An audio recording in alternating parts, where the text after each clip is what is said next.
I'm gonna rename myself and become Every Chinese. Asian guy in Apparently. America is gonna legally change their name to Shang.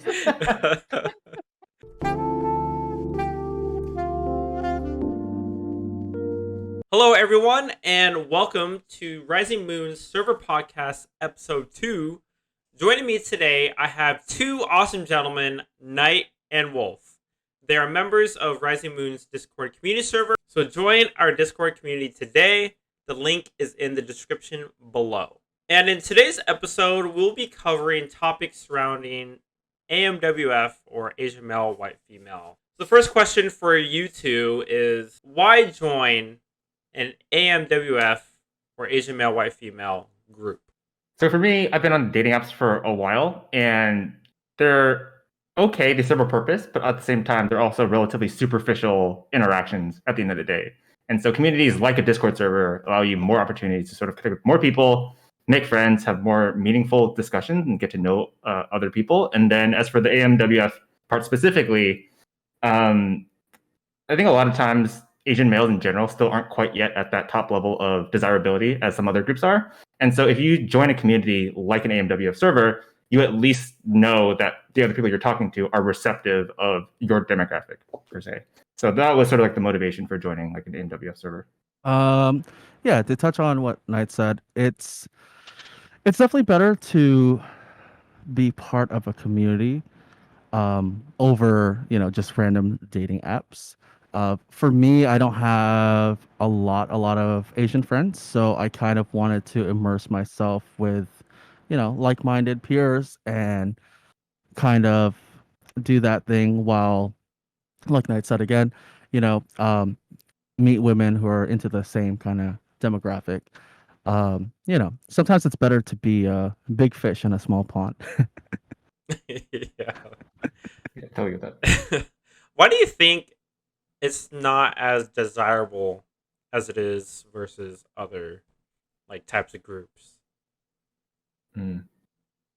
That's kind of hard to say because it ties back to a lot of like the historical injustices of portraying certain groups in different ways to minimize and marginalize them.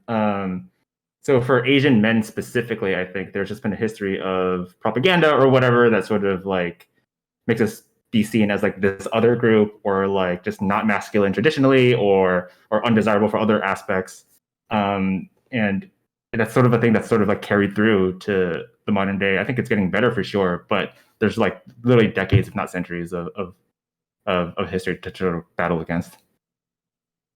Yeah, I mean, I'll touch on just, I guess, American Asian, right, community and my experiences being in the U.S. And I just think it's definitely a stereotype that Asians in general are more passive, um, and the ideal American man is very assertive, aggressive, but also loud. And that's something that, I feel like Asian culture isn't known for, being loud. It doesn't matter if, we're assertive or whatever, but, we're very respectful and, that kind of thing. So I think that kind of shines a different light on the whole thing. Ultimately, I believe, we have media representation. Um, I don't want to say blame, but it is a result of what everyone sees, growing up and stuff. And you don't see an Asian man in a leading role, uh, traditionally, until today. Of course, Shang-Chi, Marvel disproves, doesn't disprove, but like breaks my sentence logic, but in a good way, in the best way. But yeah, I mean, before that, you don't really see a lot of that. So,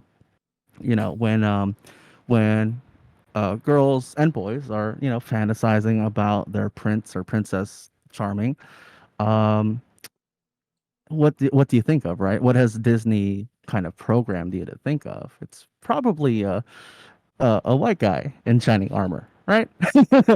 Not a guy of any color, really. So, yeah. Mhm. Or you could think about from Mulan, right? Yeah, Shang. Yeah, Shang. Yes, Yeah. yes. He's like the one Asian male in Disney so far that has sort of broken the mold. From the Until Shang-Chi beginning, now. from the beginning, yeah, from the beginning, Yeah, yeah. yeah.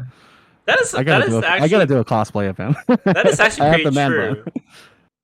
Yeah. Has there been more or any more Disney movies that have been like an Asian male lead actor since then? Not Bes- to my Besides, knowledge. okay, first of all, let's just put this out there. Yes, Mulan is great, but you know, the lead is also an Asian female, which That's is kind true. of segregation in a way and not mixing, right? So, while that's a great thing, I acknowledge that it is still kind of enforcing the whole like, you only see Asian guys with Asian girls most of the time or whatever. I mean, besides that, I don't know. The only guy of color from the Disney classics I can think of is Aladdin. Yeah. Question mark? Mm. Does that count? Question mark. Uh, does that count? I mean, he's not Asian, I think it obviously, depends how but you define Asian. Some people say Middle Eastern or whatever. Some people say, Asian he's a man of also. color. That's Yeah. all that that matters sometimes. Oh. Yeah, it's so interesting. Maybe in the future we'll see it. Mhm. Never know. I think the fact that we have so much difficulty picking out examples of Yeah, Asian male romance leads is sort of This is like evidence right here. indicative of This the is problem, evidence right? enough. Yes, this is evidence. Yeah. yeah, you Yeah. know. And then that also builds excitement every time there is a new one, like a Shang or like a Shang-Chi or the guy from Crazy Rich Asians or whatever. There's like a lot of like excitement about it because it's so rare that it happens that we sort of rally behind I just any want us major to get representation. to I want us to get to a point where it's interchangeable and like, we give Yeah. these roles and these role models um to people that deserve the role that fit the character despite their race. But I really think that, it's getting better now, but it still has been a big thing in Hollywood that you play it safe, you make the numbers, and putting a white lead is gonna sell more. So, that's why a movie like Shang-Chi is very, very important because if we can show the mainstream the numbers and say, hey, you know, Asian men are actually desirable, then we'll see that kind of flip on its head and get better through time. there seems to be a trend. Your name's got to be Shang. Apparently, I'm gonna rename myself and become every Chinese. Asian guy in Apparently, America is going to legally change their name to Shang. regardless. Right. All right. Kind of back on the topics. Tell me about your first dating experience with a white female. I've actually only ever had one long-term relationship, and that partner was Latina. So depending on how you classify white, either I've I've actually had one or had none. But I think we met online, as one does nowadays. It wasn't one of the dating apps; it was just randomly on some other site, and then we just started talking, and then we were also long distance actually, and then ultimately met up in person. So I think, again with the Asian male desirability thing, if where you are, for example, like a certain demographic like yours isn't exactly desirable, like having access to the internet and allowing you to connect with other people in different parts of the country sort of opens up options and the possibilities a lot, I feel. Nice. And how long did you two end up dating for a longer period of time once you met? Right. Yeah, that was for about 4 years total. The first two of which were long distance. How did you deal with the long distance aspect of your relationship before meeting up? That part, it's been so long now that I don't quite remember all of it, to be honest, but it was just sort of keep in touch whenever possible, do some video calls, texts, and then whenever possible, just meet up. Back then I was still in college, so money wasn't exactly free flowing. So that sometimes was a little bit difficult, or having to work around, school schedules and stuff like that. But at the moment right now, actually, I am also in yet another long distance relationship. It seems to be a trend for me. And so, but at this stage in life, I have a job, I have like a stable income, and so that actually makes things much easier than it would have been before, because now I have the means to travel or have her come out here or anything like that. So the possibilities are just opened up a lot compared to back then. Yeah, that is true. There's a lot more avenues. So you really don't have like an excuse nowadays, right? Yeah, exactly. I mean, if you're still in school, if funds are limited, if your schedule's wonky, like sure, I'm not gonna judge you for anything like that. But if you're relatively stable and you have enough income to travel relatively frequently, then I would say distance isn't quite as big of a barrier as it was for someone who's like an earlier stage of life potentially. Yeah. No, that's a great point. I like it. Well, I grew up partially in Arizona, which is very white. So that's kind of the first thing that I was exposed to growing up, going through puberty and all that. Um, it wasn't so much something I thought about; it was just something that happened, you know. um, but yeah, my first, I guess, serious girlfriend was white at I think 15, 16. Um, Hmm. it went pretty well. I mean, I don't know. It was just it didn't stick out as like a like special relationship in the terms of or relation to like ethnicity or anything. It was just kind of a normal relationship. Um, yeah, Did you end up meeting her parents at all or her family? yeah. I met her family. They're all very welcoming. They're very cool. Um, y- Although, yeah, I have to say, like going into it, I think every Asian American man can relate to the feeling of not so much of insecurity, but uncertainty going into an interracial a relationship, especially maybe not with a white family and meeting the family.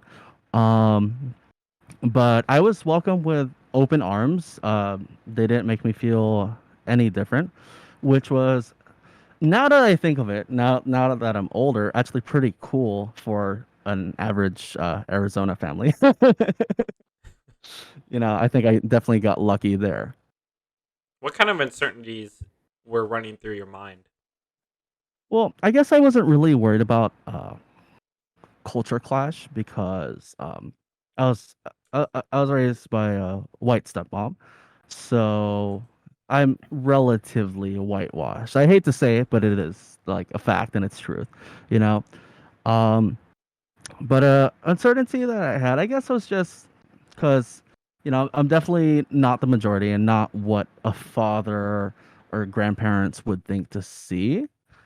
Uh, but again, I went through with it. I just did my thing, and I don't know. Parents seem to love me, so no matter what. That's good, right? He's a bring Some home to mom parents. and dad kind of guy. Yeah. Perfect. Yeah. You should write that on your profile. I'm a great guy to take home to mom and dad. LinkedIn endorse. Previous Yeah. reference. There we go. Now it's official. Yeah. So when choosing a female partner, what do you find most appealing? We'll go with Wolf this time. Um, well, to me, there's a lot of different levels of relationship, right? But specifically partner, someone that I actually want to spend a lot of time with. Um, I I look for definitely physical, sexual chemistry. But I wouldn't say above all, it's equal to personality and some amount of intelligence is pretty important to me. So what would you say is like the one thing that you would say stands out when approaching a female? When approaching. So I'm going to be specific here. This isn't just a glance, right? Like, you see plenty of sexy girls that you just glance at, Right. but in reality, there isn't as many women that you think are worth approaching for your time, for your nerves, or whatever. You know what I mean? Um, and for that, I'd have to say attitude, how she carries herself. Um, I do enjoy clubbing a lot, so being in tune with her body rhythm is something that definitely sticks out to me. That kind of thing. Well, good luck picking them because we all know rhythm with Caucasian girls, right? I don't know, man. I've had pretty good luck. I haven't met a stereotype there. Knight's like shaking his head, man. You're lucky.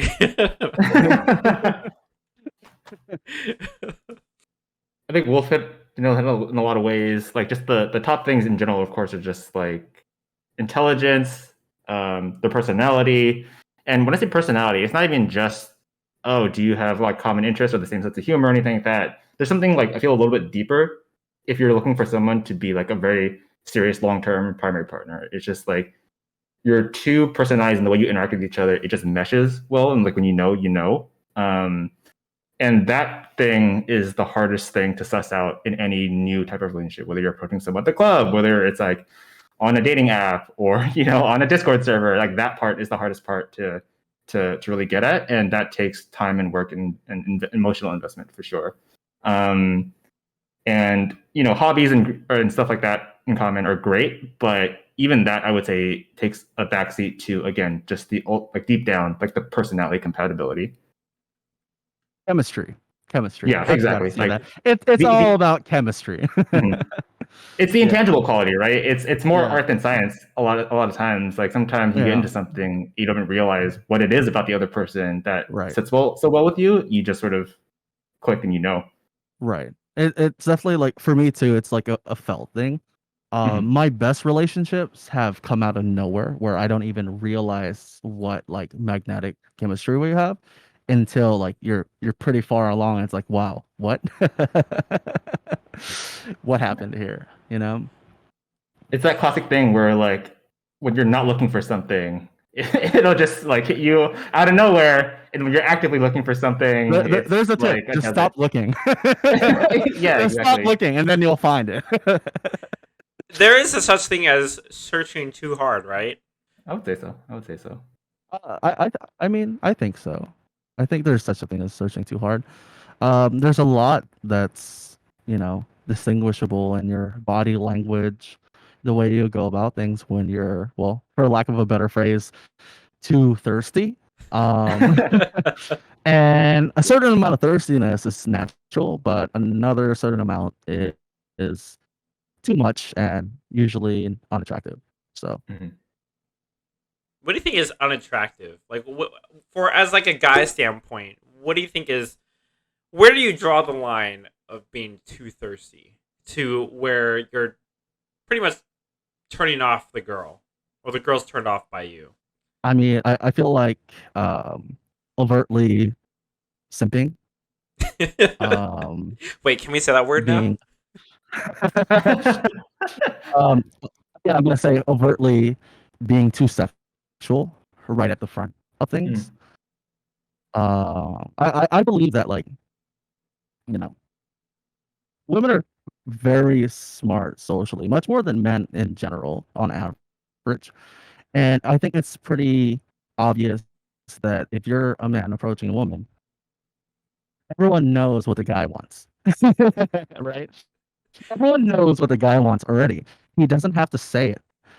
Once he says it, it stops being fun and it gets gross, probably, until it's the right time to say it.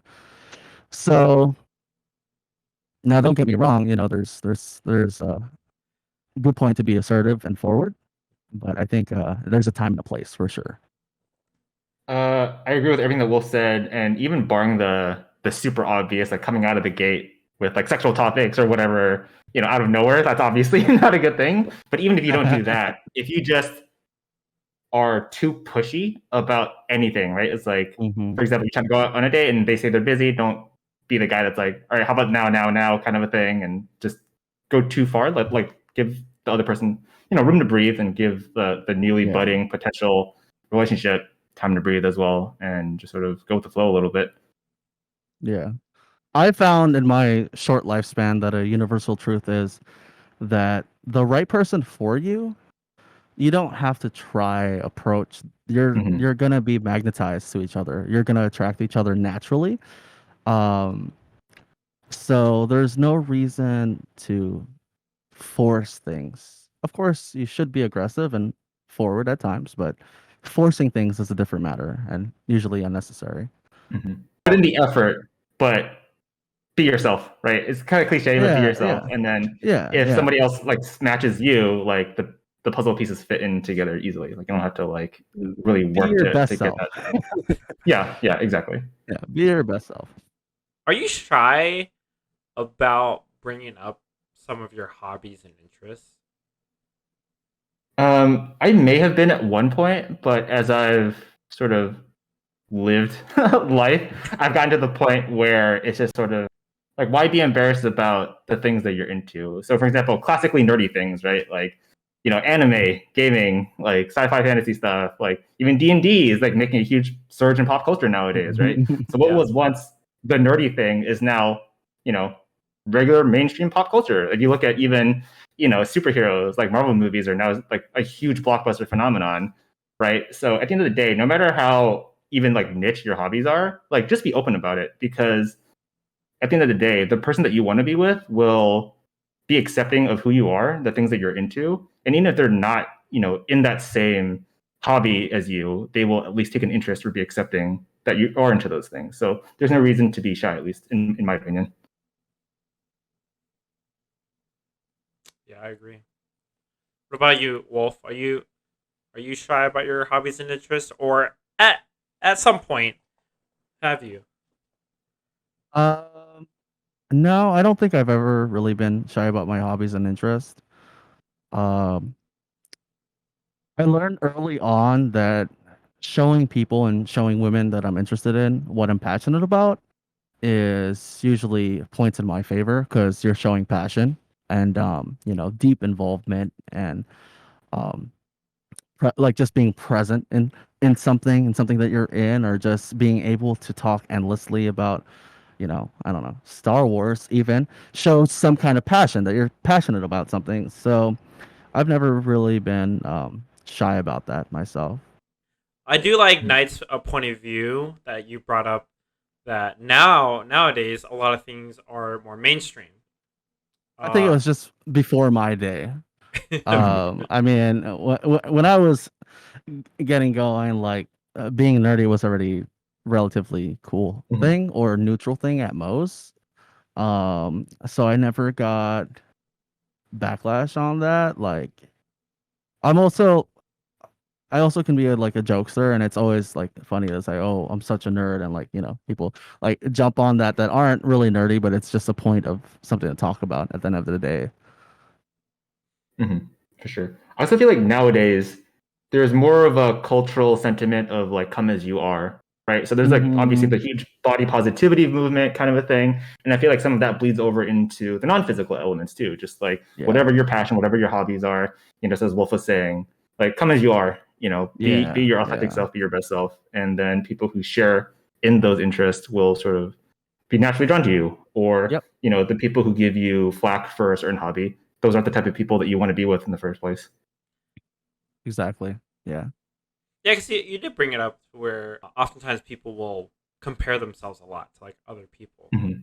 Don't keep trying to find different ways to compare yourself to better yourself. Again, like I agree with you guys. The best version of yourself is to be better than Hmm. yourself. So, my next question is: are you exclusively into white females, or is it just a preference? I'm not exclusively into white females. I I would say it's even like barely a preference.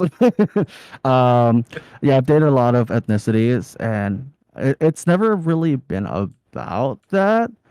Um, but what I will say is, at least sexually, I'm attracted to skin contrast, so I tend to go for girls that are a lot or somewhat paler than me. Um, so yeah, that is something, the main draw there. Mhm.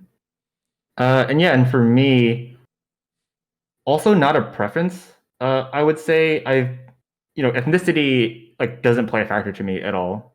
To be honest, when like they're attracted to someone, you feel attraction, you don't. There's chemistry is there or it isn't. Um, but I think overall, the reason I actually end up going on dates with or connecting with Caucasian women more than other groups is because sort of what Wolf was hinting at. Also, for me at least, Like I'm poly and I also into kink, and so if you look at the demographics as a whole, it just happens to be the case that it's generally Caucasian women who are more open-minded about things like that and a little bit more progressive. So I get a lot of matches on dating apps with, traditional Asian girls, and that's totally fine too. But that's not exactly my type or what I'm looking for. And just by happenstance or whatever, it just so happens that Caucasian women tend to be more into those things or open to those things. Jumping on that a little bit, yeah, I definitely agree. I definitely think that I end up being with mostly white girls because of just the openness with kink, and again, as poly an alternative lifestyle, um, that's just what's there most of the time, you know. So yeah, Why do you think that Asian females it's harder for you to approach about kink and sexual, uh, you know, like topics versus with a white female? That's a good question because I don't know if there's like a specific thing, and it might be on me that I feel this way, but I think just traditional Asian upbringing, right? You're not really talking about sex positivity, openness, and stuff like that, and so you're just sort of conditioned to keep those things to yourself with that specific group, I guess. And I feel like if Asian American women or Asian women in general had a similar upbringing to me, they likely probably wouldn't be as open to discussing these things. But then again, here we are, open to these things. So maybe that's a wrong perception to have. Maybe I just need to be a little bit more open and forward about it as well, and sort of start the conversation. I don't know. I've dated one Asian girl long term, but most of the time I've never been really attracted to Asian girls. I don't have a lot of experience. My most of my experience with Asian women is just a large disconnect for some reason. Besides attraction, it's just I don't know. There's a disconnect there. Um, and maybe that's because of my upbringing being very eclectic and being a little whitewashed. I can't necessarily relate to the traditionalism.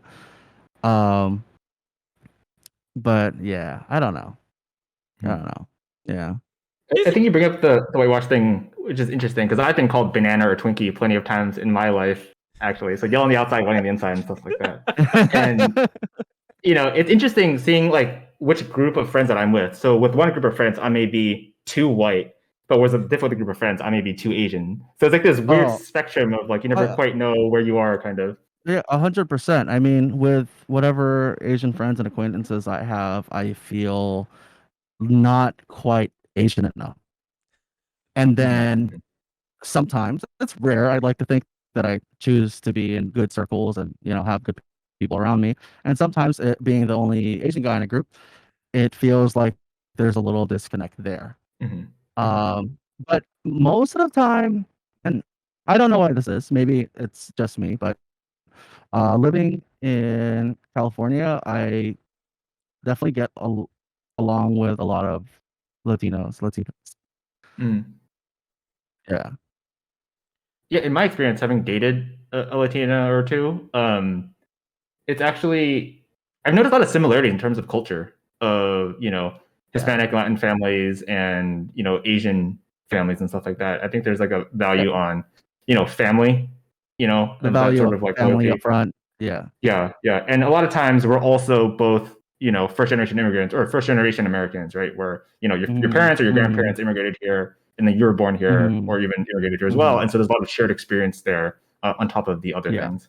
Yeah, I definitely think so. There's a lot of commonality there. Do you think that also plays in like the dating scene as far as maybe like a girl that wants to approach you or you want to approach a girl? Because, let's say you're in a group with friends that aren't Asian ethnicity, right? Or there's that group that you're hanging out with that is all just Asians. Yeah, I think that's a good point. Just for me personally, most of my friend groups are Asian, so I can't speak from personal experience, I'd say. But I have heard anecdotally from some women that their perception of Asian men is that we mostly hang out amongst ourselves, like we really only date other like Asian women and stuff like that. So they're sort of discouraged by that. Um, but at the same time, I feel like that's just sort of by chance, right? You form friends with the people who are close to you and have shared experiences, and if that happens to be other Asians, then that's sort of just what happens, right? And on the flip side of that, actually, anytime I see like a non-Asian female hanging out with a predominantly Asian group, that to me says, oh, she's cool with Asian people. Maybe she's more down to date an Asian guy. You know what I mean? It's just sort of like who you hang out with sort of reflects on you in a way. So I can totally understand, women who might be discouraged by Asian dudes who mostly hang out with other Asians. Yeah, I think for me, having run in some group of Asian guys and mixed groups, I do see a tendency when it's a group of just Asian guys that I wouldn't say it's harder, but there's a different atmosphere. I think that when you're out and about, regardless if a girl's interested or not, a group of Asian guys kind of like signify this air of like, and also the stereotype of, probably the Asian guys only want Asian girls, that disqualifier. And um, and this is true for any ethnicity. A big group of one type of ethnicity just makes them seem even more that ethnicity. You know what I mean? Like if you see a group of Asian guys, you see a group of Asian guys. If you see a group of mixed guys, you see a group of not mixed guys. That doesn't come to your head. You forget the race now because it's mixed. You just see a group of guys. So in my experience running with a mixed group, it's a lot more of an open atmosphere. I do think it's just easier. I don't know. I think that the Asian clique stereotype is very prevalent. So even if a girl is interested or not, or other people are interested in hanging out, it really kind of closes that in, in my experience at least. Because there are times when I have personally experienced, there's like a couple that comes on by and is like, oh my gosh, your group is so diverse. Yeah. That's racist. It's so racist. It has happened. I'm kidding. They're like there's like 3 Mexicans here. You got an Asian dude. There's like 3 white people, and you got the token black dude. And I was like, what is? Oh god. Oh god. I was like, what is going on? It's too funny. You want your friend group to look like that classic liberal college brochure, right? Just a little bit of everybody mixed. I'm usually the token Asian guy in the group, so yeah. There can be only one Asian in this group. In a mixed group. 2 Asians. Yeah, fight to the death in the ring to get the spot. Yeah. Have you guys watched Master of None with Aziz? No. Sorry. What is I have not. I've heard good things, so. It's a really good show. There's a episode where Aziz plays an actor. He basically plays himself in this show, but it's not a biography or anything. And there's an episode where he tries out for a role and they're very interested and they want him. And then his I don't think it's his cousin, it's just his friend maybe, who's also Indian, goes for the role and they really like him. And it's like kind of like a Friends type show, right? And the producers of the show can't decide, and they discover they get accidentally forwarded or CC'd in a email chain like, yeah, we love both of these guys and they're perfect for like the 3-piece cast, main cast, but we can't have 2 of them because then it's an Indian show. You know what I mean? So like I feel like that's very much a thing still. African Americans and Latinos have already like kind of gotten in there a little bit where you can have 2 or 3, but I don't know if Asians and yeah, Indians too, which I don't know if we're considering Asian in this instance, even though they're from Asia, but I believe it, still kind of applies to us. Like, oh, there's 2 Asians. Is this an Asian show? Yeah. What has worked for either of you in approaching or being in a relationship with a white female? So I'm probably the wrong person to ask this, but because I don't really approach women in public for a variety of reasons. But the main one, for example, is like, I know a lot of guys do the cold approach. So like, oh, you're at a coffee shop, you're at the grocery store, whatever. Just walk up to someone and start talking to them. And for me, I have this aversion to do that because anecdotally, again, I've heard a lot of stories about, women just being made uncomfortable, and like you're at the coffee shop to get coffee. You're not there to meet the people or the gym or whatever, you know. So for me, my thinking is like I would rather miss out on an opportunity like that than put someone in a weird awkward position. Now, if you change the context of that, like say you're at a party or like a meetup or something where the expectation is to meet someone new, then at that point I'm just like meeting any other group, just sort of in yourself into a conversation, just make small talk with people, sort of get to know people like you would in any other sort of situation like that. And so I wouldn't say there's anything specific about approaching, white women over any other type of woman or group, really. Well, just like Knight said, I'm not really big on the cold approach thing. I sincerely believe that um, through self improvement and just kind of being your best self every day, you kind of magnetize certain people into your life. And then touching on something else he said is, yeah, I think overall being social is a much better approach than approach, right? Mm-hmm. I mean, I think a classic example is if you're at a club or at a park, whatever, pick whatever landscape location, and there's a group of three people, and one of them is the girl you're interested in, and the other two are, I don't know, mixed female, male, whatever. It's it's inherently weird, right, to approach just the person you're interested in, right? It's not weird per se, but it's definitely seen as very aggressive and can turn off the rest of the group. The rest of the group that could say, "Oh, don't we have to go?" and pull her out of that situation real quick.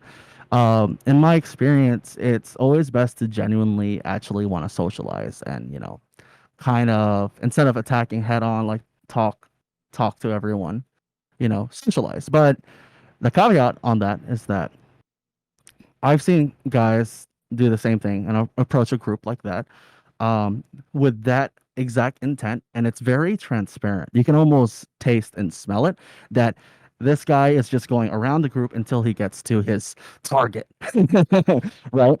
So for me, I feel like the best thing to be in to do is just to be genuine and actually, get to know these people, socialize, and going back to being on like this server instead of attacking individual women and like whatever, you kind of you integrate into the community, you see what everyone has to say, you introduce yourself, and you get to know people, and naturally um the right people, the right girl will be attracted to you. Mm-hmm.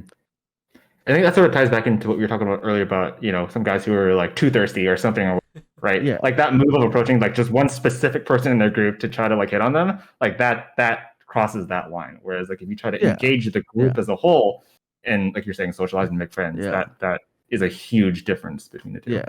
Don't get me wrong, like there is a time to be aggressive and assertive. But for first initial contact, that's likely probably not going to be the best move that you want to do. Totally. Yeah. Yeah. First impressions are everything, you know? Yeah. So if your first impression is coming off as like super cocky, it's it's gonna be But not cocky funny. yeah. Just cocky and ego filled. Like you can be cocky and then, self-deprecating and hilarious, which is kind of my thing.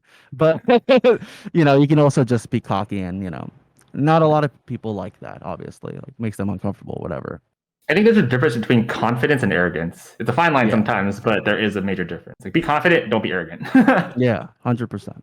And don't try to confuse the two together, Yeah. They're like, I'm trying to be confident but also arrogant.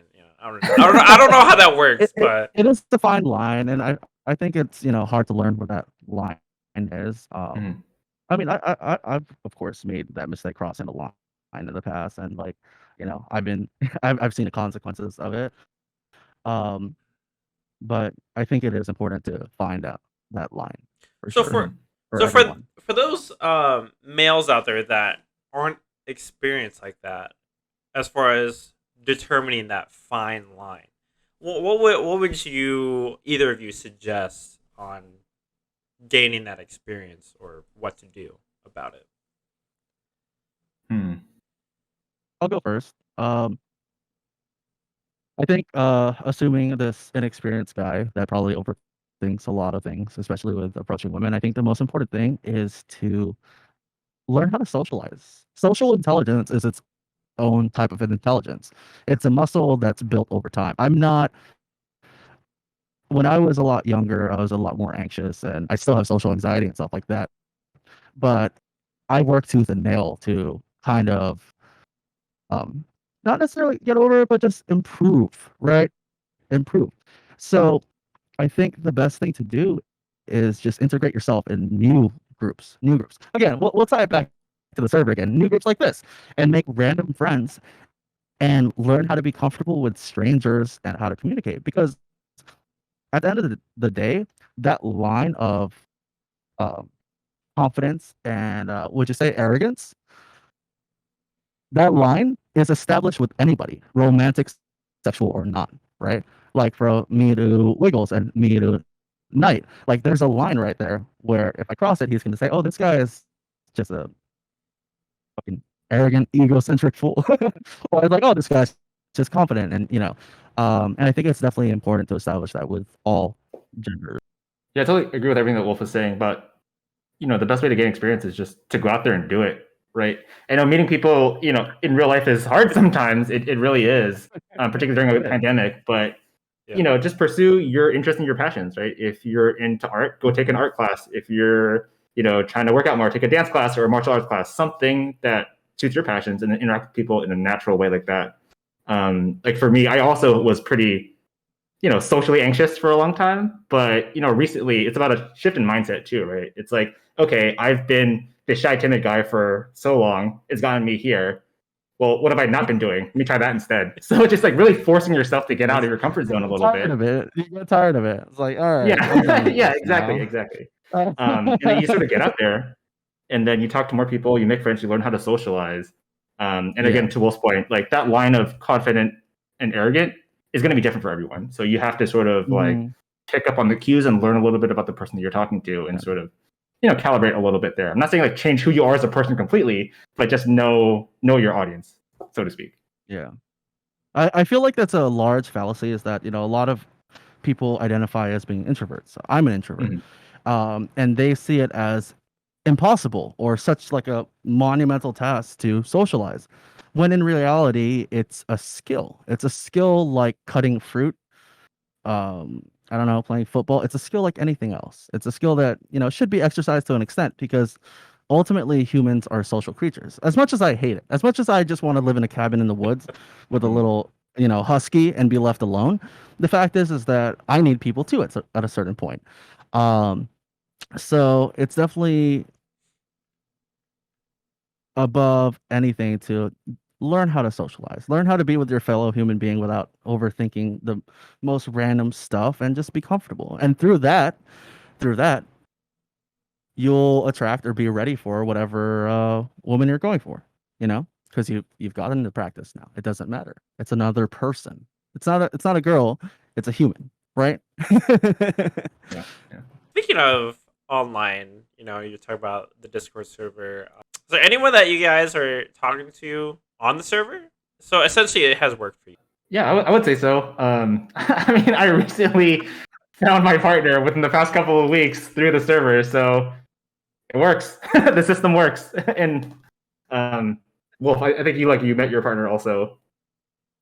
Not through this server, on a different similar server. Yes. And we've been seeing each other from, I guess, seeing each other, right? Because it's been long distance.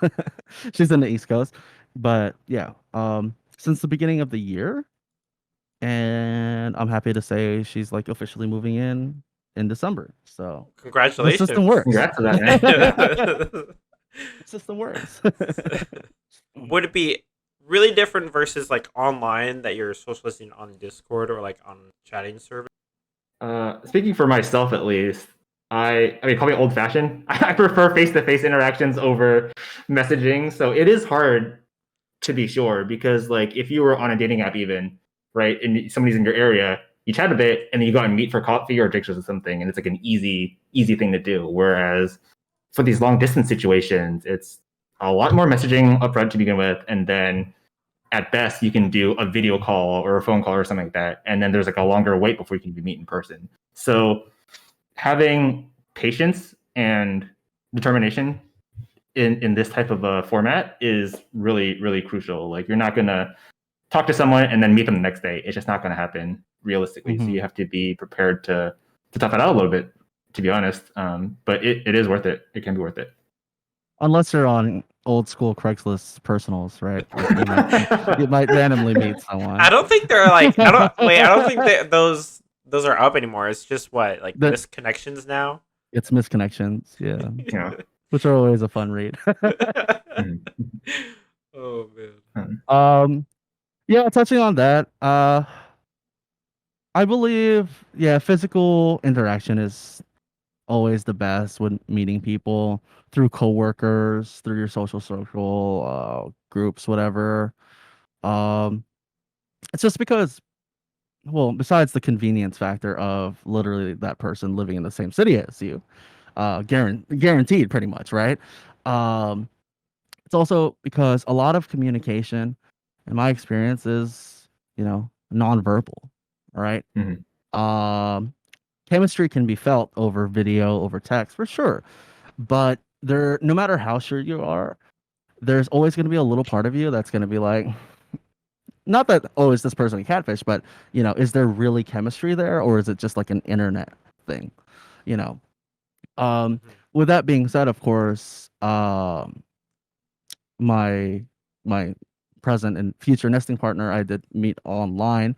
um there is a benefit from meeting people online, and that benefit is that you can really niche down into your interests. Like, this is primarily more of a AMWF community, and you have a better chance of running into someone that you really connect with, right? Automatically. The issue being that, maybe they're halfway across the country or the world, but you are obviously more likely to meet someone that you connect with on a better or different level. So I don't know. It depends. It depends. There's pros and cons. Now, since you two are both currently and also experienced with long distance relationship online, what are some like challenges you faced, and what do you think are really important factors for dealing with long distance relationships in the very beginning? For people that are maybe inexperienced or maybe about to get into a long distance relationship. Sometimes when you meet someone new that's local to you, you sort of text on and off here and there, you touch base every few days or something like that. And, that might be the case for some people online as well. But I feel like if you are really feeling that connection and you're trying to pursue something, I think being intentional about trying to maintain contact on a more regular basis is important, because you don't have that convenience of meeting up in person and feeling that in-person chemistry. So you have to put a little bit more effort to maintaining the relationship when there is distance like that. And there is also the other thing too of, like we were talking before about the financial component, right? If you live very far apart, somebody has to be able to have the means to do the travel to meet up in person, which is different from, if you live on the other side of the city, you're an Uber or a bus ride or a train ride away. So there's another thing to consider there as well. Yeah, definitely. I think overall, just it takes a lot of patience. As much as we want to romanticize everything, Knight's very correct. Your financial situation comes into play heavy, right? Because ultimately, when you meet someone online, at least for me, the goal is to meet up with them at some point, and someone has to afford that.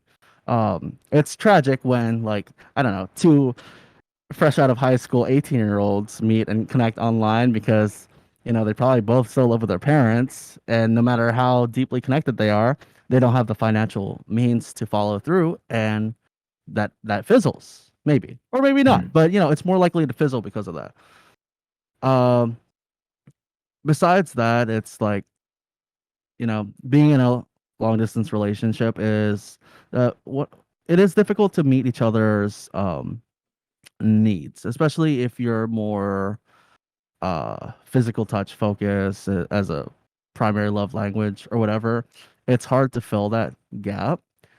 Um, and the only thing you can do, like Knight said again, is just to be dedicated and have intent to, make time for the other person and be there. Um, for example, right, uh, the person I'm seeing is still on the other end of the country. She's not here yet, and we're almost always throughout the day, like texting a little bit, sharing little things, whatever. Uh, um, and for me, traditionally, that's actually not really my thing. I love to leave my phone alone and untouched as much as possible because I like to be present. Um, but obviously, like I adjust and I do want to talk to her, so I have to, especially with the time difference and stuff. Like you make compromises, and the compromises uh are worth it. But it's just little things like that you have to see. Um, Ultimately, hopefully, someone's able to move or both move together or find an ideal situation for that. When do you think is a really good point to meet up? How long is too long when in a long distance relationship to not like see each other? Do you mean like just meeting up at all, or do you mean like moving to the same city or even I moving would say into like? like both. So the first step is meet up and all, and then the next step would be moving into the same home together.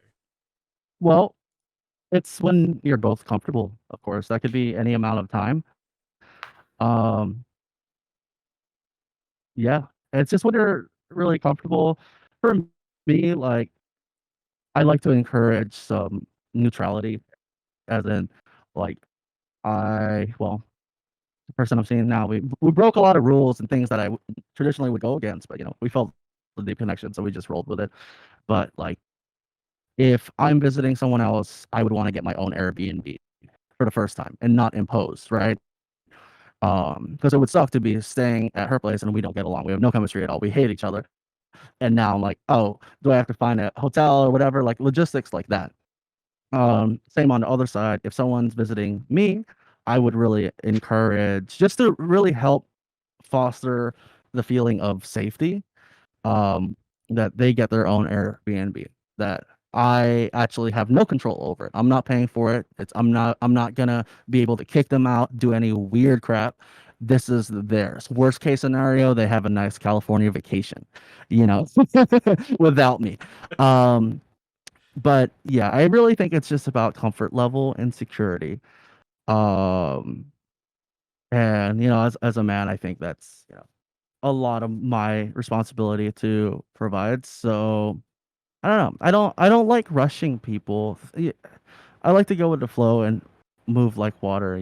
Things will happen when they happen. You should push in the right direction and row in the right direction. But at the end of the day, like you don't really have control of the current. I like the Bruce Lee reference. I don't know if any of y'all got it, but Slid that in, yeah. Or like water. Slid that Yeah. in like water. So first off, I think I agree with Wolf's assessment and recommendation. There is, for the first meetup, if particularly if you're very very far away from each other, get the Airbnb in the hotel or whatever, just so there's an extra safety level. Me and my partner broke that rule completely too, but don't do as I say, not as I do, kind of a situation. It really is probably better to do it the other way. Yeah. Yeah. But in terms of timeline overall, again, I think it's partly my general preference for face-to-face interaction, where obviously, of course, whenever both parties are comfortable, but assuming that, for me, I prefer, hey, as soon as reasonably possible. So don't like drop everything you have right now just to meet up, but like whenever it makes sense to. Like, for example, if somebody is going through a weird patch at work or they need to wrap up a semester at school or something like that, wait for a logical point before suggesting a meetup like that.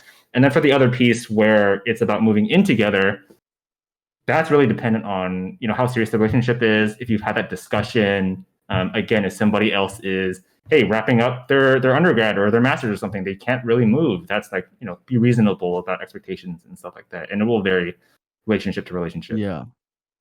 I do think overall, for most long distance relationships, it depends on what kind of relationship you have, but I think most people can agree that the end goal of a long distance relationship is to make it a not long distance relationship. I would hope so. So I mean, for me, like I when I feel something for someone, I feel hard, and it's hard to wait, but ultimately, like, you know, it's really up to both parties to decide. But you know, hopefully, you can come to some kind of agreement or compromise before anyone feels the pain and struggles of that long distance relationship. Sure.